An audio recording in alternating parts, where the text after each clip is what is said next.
Well, tenet number 8 is one of my favorites because it's one of the most powerful. It's actually one of the 2 foundation stones to the Victory organization.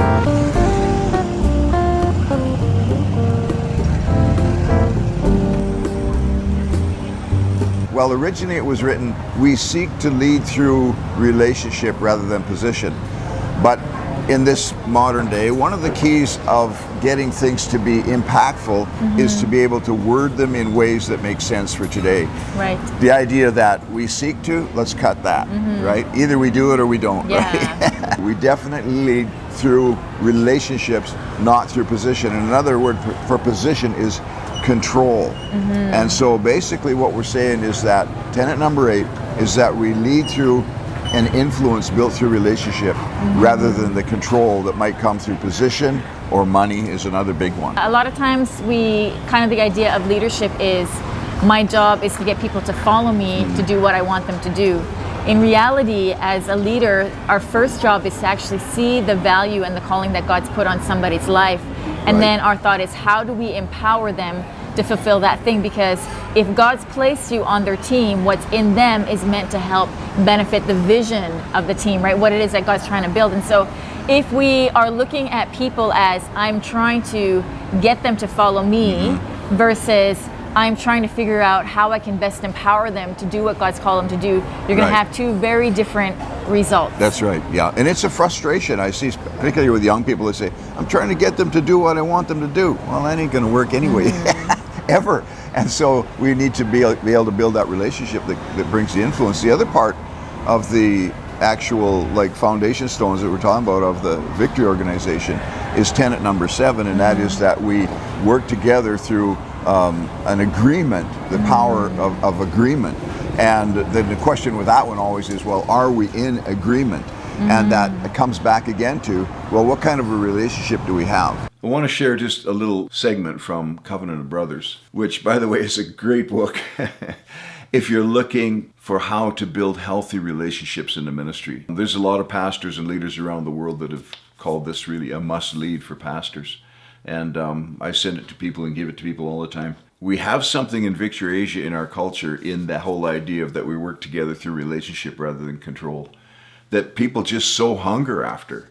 I mean, can you imagine spending your whole life in an organization that controls you?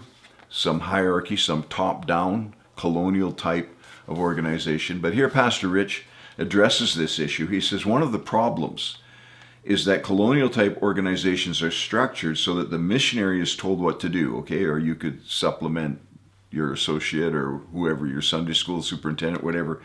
We tell them what to do, where to go, and worst of all, what he cannot do. That's control, isn't it? That's the big difference between apostolic covenant relationships and a typical organization or denomination. Not that every organization or denomination is like that, but unfortunately there are many that are. Orders are dictated down through the ranks of hierarchy, and there's little relationship. That level of control tells me that there's a lack of trust. The reason an organization would dictate what cannot and can be done is because they don't trust their missionary or their leaders to do the right thing. But in covenant relationship, even though we all think differently, even we act differently, even though we come from different experiences, we know each other's heart. When we know each other at a heart level, we trust each other with the freedom to make decisions or to allow each other to make decisions. It works because we've spent time together. And Pastor Rich talks about a lot about that, about the amount of time that him and I spent together, and that he spent together with his group of leaders in the Philippines and our guys in Thailand, and how we went back and forth. It took really 2 years to come to the decision that we would work together, covenant together. And again, it's a lifetime thing, right? You're not going to covenant together and then uncovenant. You can't really do that. A good question to ask in understanding if we're leading through a relationship or the control, and the control really always comes down to money. Jesus said, watch out for the Pharisees, right? They're lovers of money. And you see that money issue. If a money issue is leading the arrangement, it's not a relationship. It's a controlling thing. And the question is, like, how many hundreds of thousands, how many millions have been lost investing in particularly things that are far away? And money is often used to control things that are far away. Yeah. Right? If I can control your money, then I can control you. You know, and you got guys out on the far ends of the Great Commission who'll say, well, if you give me this much money, I'll be able to do that. Well, that's not through relationship. That's a money arrangement. In fact, I've found over the years that if money enters the arrangement in the beginning, you never know if you have a relationship. Yeah, it's right? true. You know, what's really interesting is the story of David and Jonathan in the Bible. It can kind of mess with your thinking a little bit because Jonathan technically was the rightful heir to the throne. Right. Right? Yeah. And yet somehow there was something built in the relationship between Jonathan and David that Jonathan could see the calling and gifting on David's life, and there was no sense of jealousy or Right. needing to vie for that position Yeah. or make himself known, you know. There was no, I'm going to be friends with David because David's the one that God's going to call, and I still need to keep my fingerprints on the throne. He knew what his calling was in Right. relationship to David and to the kingdom of Israel. And I think a lot of times when we are insecure in our calling, when we're not actually Right. sure what God's called us to do, that's where we kind of, the fruit of that manipulation kind of Yeah. happens, is because we're trying to make things happen the way that we want them to happen because we're not confident that God has actually spoken a word over our life. Right. When God has spoken a word over our life, we don't have to try to manipulate other people to see it. We don't have to try to put all the pieces in place. Yeah. It might not happen in the way that we think it should happen or when it should happen. Right. And this works as well for those who are following leaders, because sometimes we think, you know, well, if my leader was just better at relationship, Right. then they could. Here's the thing. As far as it's dependent on you, you got to work it out with your leader, right? Yeah, They're not going to be perfect any more than you or I are going to be perfect. But our role, our responsibility is to make this relationship work. Because at the end of the day, God has called us to be in family. He's called us to be in community. And our gifting and our calling is not going to operate healthily outside of that. And so if we don't know how to fulfill the call of God, honor our leaders. You know, even if we don't understand them, honor those who follow us. Even if we find them frustrated, if we can't work from that position of this relationship, come hell or high water, is going to work and it's going to be to the blessing of both of us, then anything else that we do is kind of superficial and it's not really going to take. Right. That's so true. And that point about Jonathan being able to lay it down, and we've all got to be at that place where we lay it down and say, God, you know, because I'm working together with God through relationship, not through control either. Yeah, you know, that's right. our Yeah. relationship with Him, God is not controlling us. He is working through a relationship with us through His presence in our lives. And so it's to have that attitude that, you know what, I am not going to fight. And Yeah. that's one of the keys about having a relationship, is I give up my rights. Yeah. I'm not fighting for my rights any longer. My Right. rights are gone. I've given them to you. Yeah. Right? That's a covenant relationship. If you're part of Victory Asia, you enjoy a benefit that you might not even realize how precious and wonderful it is. You know that nobody has ever told you what to do, ever, that I know of. I've never told Pastor Rich to do anything or not to do anything. We talk together, we counsel together, we pray together, and, you know, we'll figure it out together. But it's not about me telling you what to do. The only way you can do that, again, is by building strong relationships with the people that you lead. You have to spend time together. And so when we lay down that need to be the guy, the need to be the person, the need to be have the position or the authority, one thing that I find in most leaders, like pretty well all leaders that I've ever met, they never wanted to be leaders, right? Yeah. And the guy that wants to be a leader, he doesn't do it. He doesn't make it. He's got a wrong premise to start with, a wrong foundation.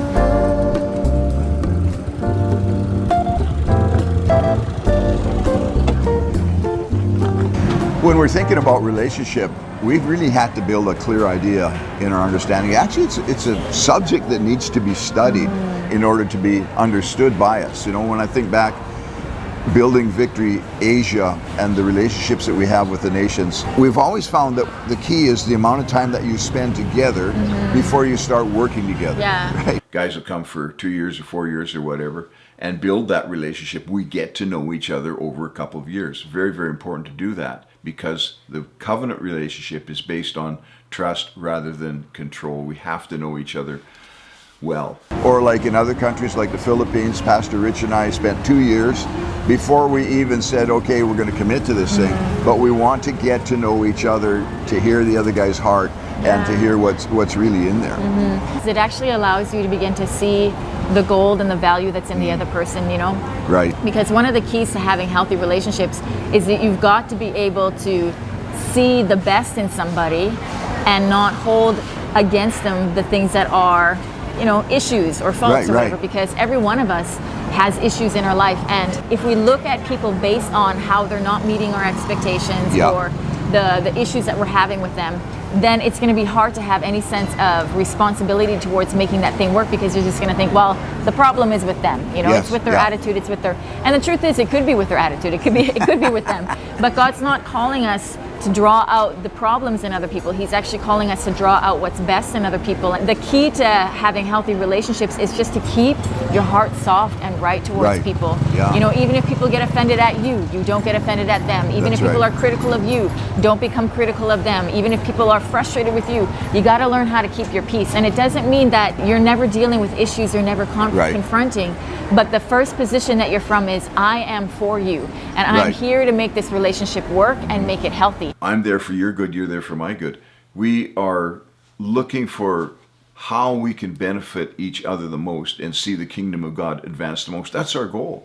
And once we have that agreement and we have that kind of, health in our relationship, then you can disagree and it's not a big deal. Then you can, have conflict, and it's not actually a destroying thing, So your relationships are at a healthy point if somebody can say to you as a leader, I don't really agree with this. And you've learned how to come to a place of unity, consensus. The opposite really of that kind of relationship working together is really abuse and manipulation and control. So we're talking about, we do not work from a position or control over people's lives. All of us probably at some point have been set free from some kind of abusive relationship, right? Some kind of controlling relationship. And we love the freedom to understand that the relationship between us is more important than and foundational to anything that's going to happen in our future.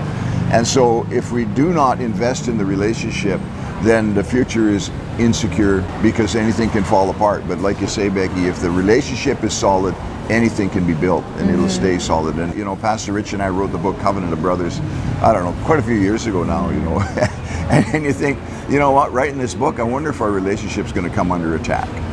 But there's no attack big enough, because it is really built on relationship, right? And so I want to encourage you, man, whatever you're doing, whoever you're doing with it, just start building relationships. Do whatever it takes to build relationships with those you lead and with those that lead you. Work on those relationships. If you can't build the relationship, stay away.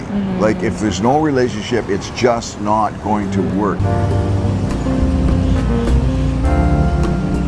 These tenets are really God's core values. Everything in our lives is based on our relationship. That's right. Relationship first, then everything else can happen. If you don't have the relationship, you're just faking it. One of the ways that control manifests in our lives as leaders and as followers is when we have an idea or we have an agenda and we are unwilling to lay it down.